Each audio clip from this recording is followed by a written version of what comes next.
Hey guys, do you know why I'm in my uniform right now? It's because I just come home from my school. Today I have to take 3 exams, English, math, and literature this morning. And I have finished all of them. Well, I must say I did pretty well though, and I'm very confident about my exams. But I decided to read some books when I go home.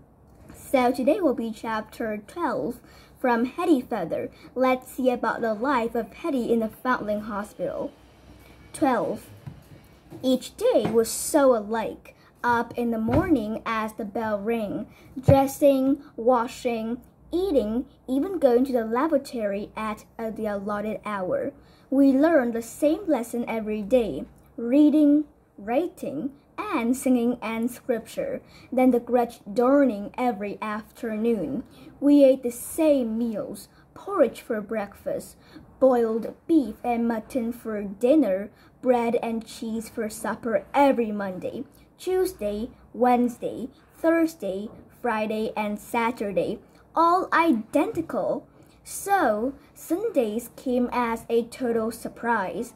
We were handed very snowy white Sunday tippets and apron, and given a snowy white Sunday, and given a severe warning by Matron Pigface Peters to keep them spotless. Well betide any girl who dribbled her porridge down her front at breakfast.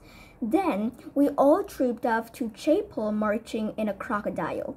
I still didn't have a friend in my own class, so I had to trudge along beside Matron Pigface herself, while Shayla and Monica walked directly behind and kept kicking the backs of my legs and treading on my boot heels. I turned to try to kick them back, but Matron Pigface tugged my arm and glared at me. "Behave yourself, Hetty Feather. Pray to the Lord above to make you a good, meek little maid, not the total vermin that you are." I wasn't sure what a vermin was, but I decided I wanted to stay one if I possibly could. I didn't want to be good or meek. I certainly didn't want to stay little, so all the others could squash me flat. I didn't much care to be a maid either. If I had to be a foundling, then the boys seemed to have far more fun. The Sunday service in the chapel wasn't fun for any of us, girls or boys. We had to sit as still as statues on the hard pews. If we so much as swung our legs, Matron frowned and tapped us if any small foundling fidgeted or fell asleep. During the long sermon, a big girl would poke her hard in the back, and doubtless the little boys over on the other side of the chapel were being subjected to similar nips and knocks. The foundlings who formed their choir were the only children who could mingle, girls and boys together. I was surprised to see my own sister Martha up there at the front, the smallest child in the whole choir, looking especially earnest with her spectacles on the end of her snub nose. She had a very short solo and sang like an angel, hands folded, head high, mouth wide open. I felt truly sisterly pride, goose pimples on my arm, at the sweetness of her voice. If only Mother could have been present to hear her. I blotted out my pew of foundling girls, sitting hip to hip in their ugly brown frocks. I pictured my entire family. Jem beside me, whispering loyally that he was sure I could sing every bit as sweetly as Martha, Nat whistling in a piece of wood, Rosie and Eliza in their Sunday print frocks with their hair especially curled, Father large and lumbering, holding his neck awkwardly because the collar of his started Sunday shirt was rubbing, and Mother rocking the sleeping baby, her eyes shining to see us all together. Gideon would be with us, of course, sidling bolt upright, dancing his toes in time to the music. I suppose Sal would have to be here too, but right at the other end of the pew, away from me. I peered around to see if I could possibly spot the real Gideon and Sal in the distant sea of brown boys, and got poked hard in the back for my trouble. I had to sit still and pray and sing and listen while the vicar preached endlessly about miserable sinners. I was very miserable, and I knew I was a sinner. So I decided I had better pray hard inside my head so that I wouldn't tumble straight down to the fiery flames of hell. Dear Lord, please make me a better girl, I prayed earnestly. Over and over, but as the sermon droned on and on, I switched the prayer to please God, let this service finish soon. When it was finally over, I had pins and needles from the tips of my toe right up to my bottom, and I stumbled when I stood up. We filed out the chapel row after row, while the rest of the congregation gawped at us. I wondered who all these strange ladies and gentlemen were. They certainly weren't hospital staff. I had a sudden wild fancy that they were preparing to seek out their lost child. Perhaps my real mother was there, looking for her lost babe. Perhaps she was really Madame Adeline. I peered at all the ladies, trying to spot a flame of red hair under all the Sunday bonnets, a flare pink face at the throat of a stark Sunday dress. Stop staring, Hetty Feather, Matron Pigface snapped. But they were staring at me, I muttered, but not quite loud enough for her to hear. Harriet was on the big girls, supervising our privy visit when we got back. Who are all the ladies and gentlemen? I asked her. They are the Sunday visitors, said Harriet. Why are they here? They like to look at us, said Harriet. They will watch us at our Sunday dinner too, so mind your manners, little Hetty. I was not sure whether she was serious or not, but when we marched into the dining room, 1, 2, there they were, the ladies and gentlemen all lined up expectantly. We stood behind our benches while the big girl said grace in a very loud sing-song, making her voice extra holly because it was Sunday, and everyone was staring at her. Then we clambered onto our benches, and the kitchen maid started serving. It was roast beef, 1 slice each, with roast potatoes and carrots and cabbage from the garden. My special kind maid pushed her way quickly down to my table and gave me the biggest slice of beef and the largest, crispiest potato. She winked at me as she did so. The ladies and gentlemen surrounding us were making such a noise I dared to speak myself. Thank you, I whispered, smiling at her. You're very kind to me. What is your name? I'm Ida Battersea. Do I call you matron or miss? You can call me Ida. What's your name, dear? I'm Hetty Feather. I wrinkled my nose. It's a silly name. I think it's a very distinctive name, she said. Oh, I do like you, Ida, I said. I forgot to whisper, and a nurse came bustling up, glaring at me. Were you talking, child? She demanded. No, ma'am, it was me. I'm very sorry, ma'am, said Ida. You must learn to hold your tongue, said the nurse, as if Ida was one of us girls. She flushed and bowed her head, but when the nurse moved away, Ida pulled a comical face at her back. I laughed and choked on my hot potato. Ida had to serve the next table, and as soon as she was gone, 3 fine ladies stepped right up to our table and watched us eat. My, they're so neat and dainty. See how they use their spoon, their gravy so carefully, said one. Of course, We were neat and dainty. We know that if we spilled anything down our Sunday tippets, we'll get our knuckles rapped. Aren't the little ones sweet? Do you see that one with a high forehead? That's a clear sign of intelligence, said another, slinging out Shayla, who smirked at her in sickening fashion. I'd rather take it with the very little one. She's not much more than a baby, said the third. Poor little scrap, I doubt she'll survive the winter. I scowled at her, which was a mistake. Oh dear, look at that expression. She's a surly little thing. No, my one smiling prettily, said the second lady, fumbling in her purse. Here, my dear, a little treat for you. She would have grabbed sweet beside Shayla's plate. Shayla popped the sweet down the front of her tippet before anyone else could see. Aha! So that's why she would smile so. I knew how to play this game now. The three ladies trotted down further than a dining hall, and their place was taken by a gentleman and a lady arm in arm.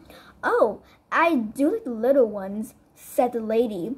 I sat up, opened my eyes wide, and smiled. That's a dear little love. The one at the end. Look, she's smiling. Bless the child. She's taken a shine to us. I grinned and gurned deliberately while they ooh and coo, but they settled out without giving me anything.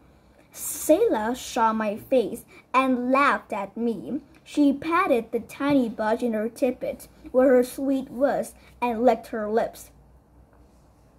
But then another lady and gentleman came nearer, both so fat that his waistcoat buttons were popping, and her corset was strained to bursting a point. They were exclaiming over the meagerness of our portion, though this Sunday fare was practically a feast to us. I'm sure the children are starving. I suckened my cheeks and looked mournful. See little one at the end. What a shame. She needs feeding up. Here, my dear, this is for you. The gentleman pressed a slab of toffee in my hand. I gave him the greatest grin of my life and tucked it into my tippet immediately, with a triumphant little nod at Shayla. Dear Ida came back with a second course for us. A milk pudding with a splash of red jam. Ida served out the pudding and the preserve, so I got a whole spoonful of raspberry jam. My spirit lifted considerably. I hope Gideon was faring equally well in the boys' dining room. Ladies often made a pit of him, so I thought he might get singled out and given sweet meats. I collected 4 more boiled sweets myself, so that I was growing quite a chest under my tippets. I planned to eat my feast in bed, but as soon as we got outside after our Sunday meal, the big girl pounced on us little one. Come on, give us your sweet fair dose, they said, filling up our cups and down our tippets. I practically turning us upside down and shaking us in their search for our sweets. One girl snatched my precious lap of toffee. Another gathered up my boiled sweets. I cried and tried to fight them off, but there were too many of them. Poor little Hetty, leave her alone. She's my baby, Harriet shrieked, rushing to my rescue. Poor little Hetty, leave her alone. She managed to save one last sweet, a barley sugar. There you are, my pet. Eat it up quickly before someone grabs it. Shame on you, girls, descending on the babes like a swarm of locusts. She swept me up with her. I cuddled up close and sucked my barley sugar while she petted me. So I learned to be more wily the next Sunday, stowing my sweets under my cap. They made my shorn hair a little sticky, but I didn't care. It had a good scrubbing on bath night. Meanwhile, sucking my sweet helped the long night seem less lonely. I dream of home. I really dream of home. When I eventually fell asleep, it was so sad to wake and find myself imprisoned in the bleak hospital dormitory. I wondered how they were management at home without me, especially Jem. I knew he would be fretting. frantic to know if I was all right.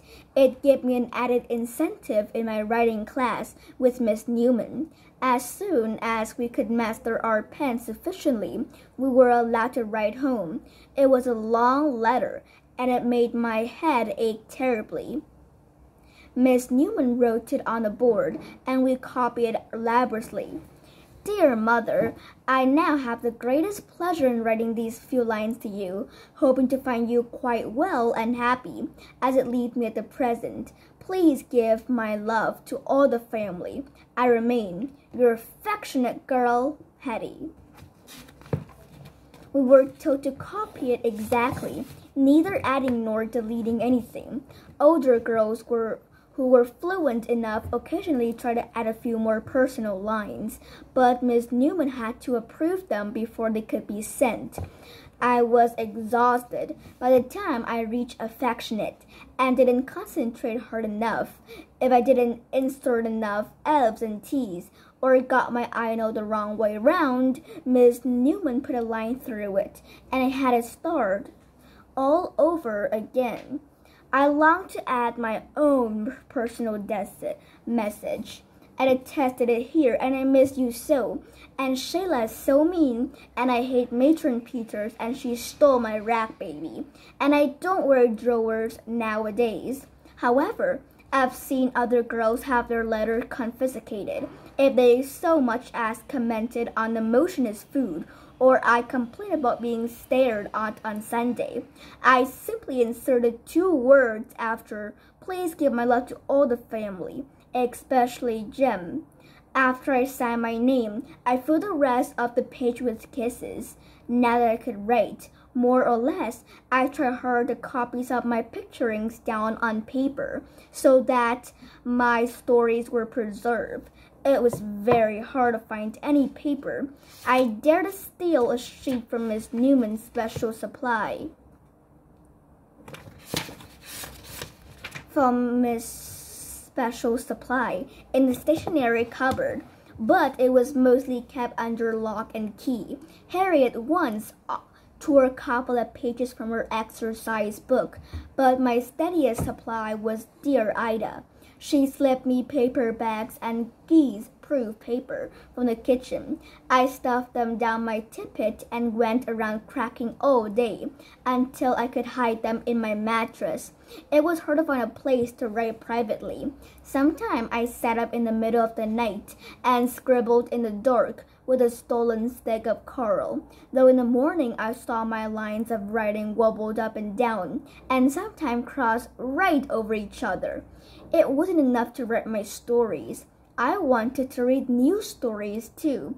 I had the Bible, and some of the stories were exciting, but the words were very hard to decipher. Miss Winterson lent me her book of fairy tales, and I read them over and over again. I went to the ball with Cinderella in my glass slippers. I let down my long hair like Rapunzel. I swam in and out of underwater coral places. With the Little Mermaid, Ida spotted me reading on my lap during dinner time. Watch out, or one of the nurses will be after you, Hetty, she hissed. I just love reading, Ida. I don't know what I shall do when I have to give the fairy tale book back to Mrs. Winterson. She chewed her lips. I'll see if I could find you some stories, Hetty. It's a wonder a tiny girl like you can read so well. You need encouragement. What's that you're saying? Matron Pigface came waddling up, snout snivering. I quickly sat on my book, not wanting to get Nurse Winterson into trouble for lending it to me. I thought Ida would mumble something and move on, but she stood her ground. I said, you need encouraging, Matron, she said. And why is that, pray? Matron Pigface inquired. Because she's clever, said Ida. Clever as a cartload of monkeys. I grant you that, said Matron. She needs watching all the time. That one. She doesn't need encouragement. She needs expression. Well, you know, Ida. Oh, sorry. And then Matron Pigface come on. It's her day off, Ida whispered. I wish she'd stay off forever. I can't abide her. I called her pig face. I said, well, you're very bad, said Ida, but she grinned. She grinned and grinned. The next, and lurked at the back of the buildings. How silly you are, Hetty. You certainly don't frighten me and Shayla. But her voice was high and squeaky, and she certainly sounded frightened. What happened to Flora's mistress, Hetty? Did she die? Oh no, she was left with her poor tongue cut in half, so she couldn't speak anymore. She just gurgled, "Ooh-goo, goo." At that time, I was a storyteller in my room. All the girls loved my story, even Flora, but I think Shayla doesn't enjoy it very much. Everyone begged for more stories, even Shayla and Monica. They'll have the girls work up shrieking with terrible nightmares. Several took to wetting their beds and suffered horrible public humiliation, trailing their smelly wet sheets behind them. But these were the very girls who cry. Tell us a story, a really bloody one. The moment the lights went out, and everyone just loved reading my story. While I was telling my story, I hear a girl cried, and I said that now we can stop telling story and went to sleep. Throughout the whole night, there was a girl named Polly who just came in the Foundling Hospital, and she was very frightened. And at that night, I sat beside her and talked to her all night. She still cried at times long after the other girls slept, but I always slipped into her bed and cuddled her close and comforted her. And that's the end. Bye.